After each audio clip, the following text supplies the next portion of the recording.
The year was 1914. Canada, still a new country, part of the British Empire, and as such, they'd be called to action, having little say on their role in World War I. So, how did the Great War shape Canada's identity and the role they'd play in international events in the following decades? We take a look now at Canada in conflict.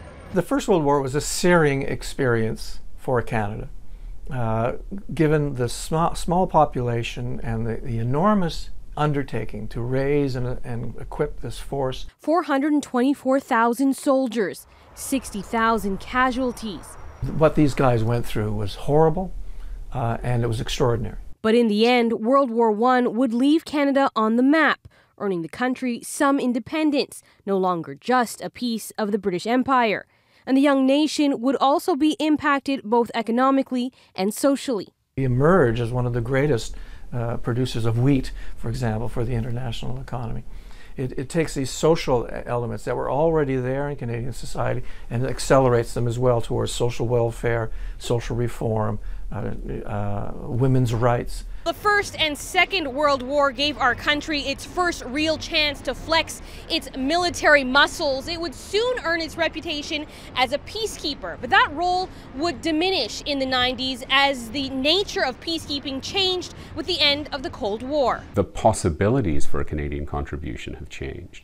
You need far more people on the ground to do the kinds of things that have happened in the last 20 years, and we don't have a very large military. In a nationwide survey commissioned by Rogers Media called the Canada Project, 58% of respondents said they believed Canada needs to increase the size of its military. Canada does spend significant amounts of money on the military compared to other areas where money could actually better contribute to Canadian and world security.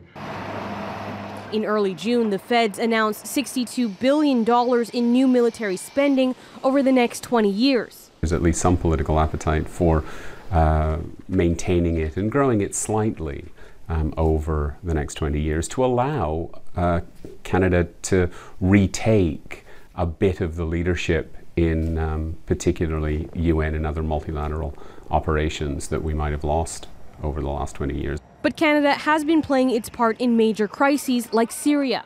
Canada is increasingly contributing to trainers to help build a more stable and professional series of security forces in places like Syria.